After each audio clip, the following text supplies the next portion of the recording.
warahmatullahi wabarakatuh. Kami dari kelompok 8 yang beranggotakan Nadela, Rindang, Marlina, dan Luki. Di sini kami akan menjelaskan mengenal cahaya, sifat-sifatnya, dan menyebutkan bagian-bagian optik.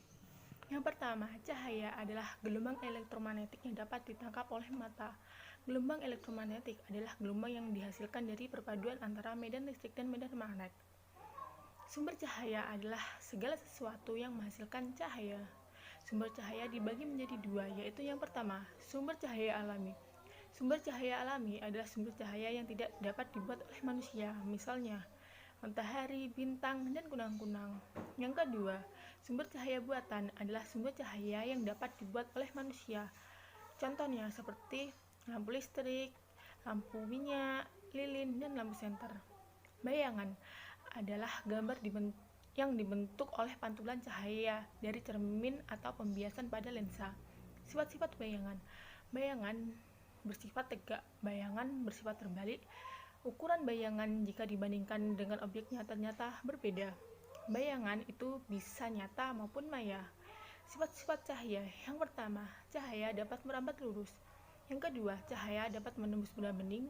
Yang ketiga, cahaya dapat dipantulkan. Yang keempat, cahaya dapat dibiaskan. Yang kelima, cahaya dapat diuraikan.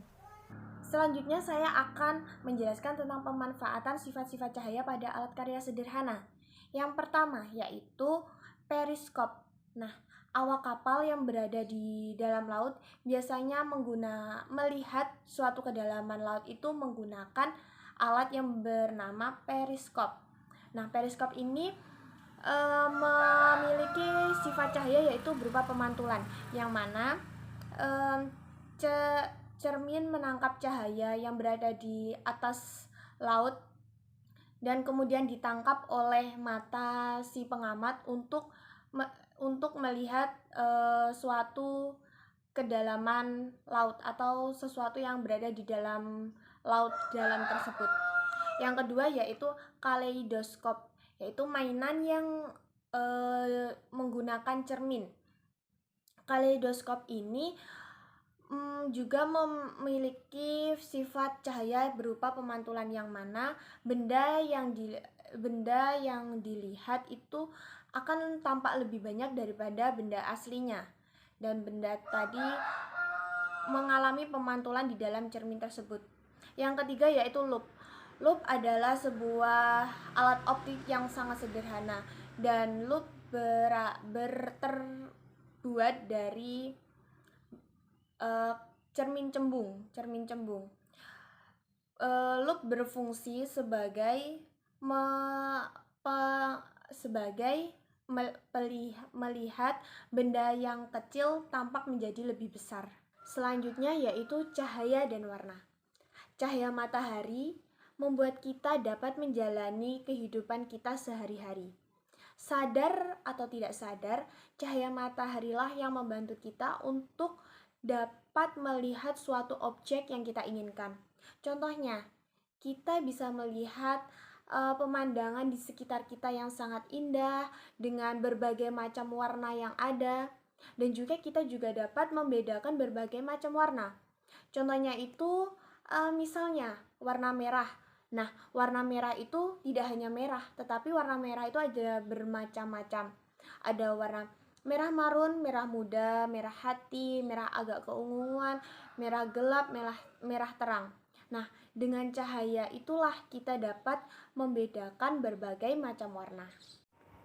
Materi yang kelima yaitu mengenai pengertian optik.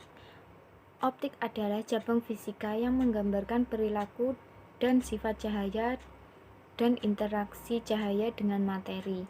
Optik dijelaskan dan ditandai dengan fenomena optik. Optik secara umum dapat dianggap sebagai bagian dari keelektromagnetan. Beberapa gejala optis bergantung pada sifat kuantum cahaya yang terkait dengan beberapa bidang optik, kuantum, hingga mekanika. Dalam prakteknya, sebagian besar fenomena optik dapat dihitung dengan menggunakan sifat dari cahaya elektromagnetik seperti yang dijelaskan oleh persamaan Maxwell. Yang keenam yaitu macam-macam dan kegunaan optik. Yang pertama yaitu mata. Mata adalah optik alami yang dimiliki manusia. Mata memiliki bagian yang berfungsi untuk menangkap pantulan cahaya supaya membentuk gambaran penglihatan. Yang kedua yaitu kaca pembesar. Kaca pembesar ini merupakan alat optik yang menggunakan konsep pembiasan cahaya untuk membuat bayangan benda menjadi lebih besar daripada aslinya. Yang ketiga yaitu mikroskop. Mikroskop adalah alat optik yang digunakan untuk melihat objek yang ukurannya terlalu kecil untuk bisa dilihat dengan mata telanjang. Misalnya jamur patogen. Yang keempat yaitu teropong. Teropong adalah alat optik untuk melihat benda yang terletak di tempat jauh. Penggunaan teropong cukup bervariasi sesuai dengan jenisnya. Yang kelima yaitu kamera. Kamera adalah alat optik yang dapat merekam kejadian atau benda dalam bentuk gambar. Cara kerja kamera mirip dengan cara mata bekerja. Pada kamera analog, bayangan dibentuk oleh lensa kamera ditangkap oleh film kamera. Yang keenam yaitu periskop. Periskop adalah alat optik sejenis teropong untuk mengamati objek yang keberadaannya berada di atas atau di bawah lensa.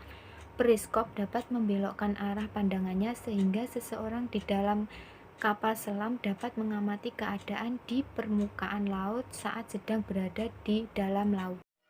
Baik, langsung kepada materi yang terakhir yaitu konsep cahaya di dalam Al-Quran. Konsep cahaya dalam Al-Quran adalah yang berkaitan dengan anugerah kekuasaan dalam Islam.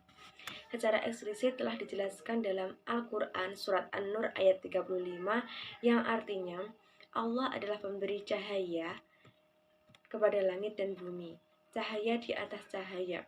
Allah memberi petunjuk kepada cahayanya bagi orang-orang yang Dia kehendaki, dan Allah membuat perumpamaan-perumpamaan bagi manusia, dan Allah mengetahui segala sesuatu. Berdasarkan hal tersebut, maka An-Nur memiliki makna yang berbeda-beda. Peneliti mengelompokkan An-Nur menjadi 3 kategori. Yang pertama yaitu An-Nur sebagai cahaya untuk melawan kesesatan, An-Nur sebagai agama Allah, dan Allah sebagai An-Nur. Setiap poin dari kategori tersebut memiliki makna yang berbeda-beda. Yang pertama, An-Nur sebagai lawan dari kesesatan atau kegelapan, yang menandakan Allah selalu menuntun hambanya kepada jalan yang benar. Yang kedua, An-Nur yang didapat dari Allah, banyak diartikan sebagai Al-Quran, yaitu mukjizat Nabi Muhammad SAW, serta agama Allah, yaitu agama Islam. Dan yang ketiga yaitu Allah sebagai An-Nur, merupakan puncak dari makna An-Nur. Allah adalah cahaya di atas cahaya yang telah disebutkan, Maha Kuasa atas segalanya. Di dalam Al-Quran tidak ada kata An-Nur dalam bentuk jamak, padahal berkali-kali telah disebutkan bahwa Al-Zulumah sebagai lawannya dalam bentuk jamak. Hal ini menandakan bahwa kekuasaan Allah Subhanahu wa Ta'ala sebagai Tuhan semesta alam. Nah, berdasarkan pernyataan yang telah kami jelaskan, maka dapat diambil kesimpulan bahwa yang pertama, cahaya merupakan hal terpenting untuk kehidupan manusia, yaitu untuk keberlangsungan kehidupannya, untuk melakukan berbagai aktivitas yang dilakukan oleh manusia. Nah, selain cahaya, manusia juga memerlukan teknologi-teknologi lain yang dapat membantu untuk kegiatan kehidupannya. Di antaranya merupakan alat-alat optik seperti kamera, periskop, kaca pembesar, teropong, dan lain sebagainya. Kegunaan alat optik tersebut tentunya untuk mempermudah kehidupan manusia. Nah, berikut yang bisa kelompok 8 sampaikan. Ada kurang lebihnya kami mohon maaf. Wassalamualaikum warahmatullahi wabarakatuh.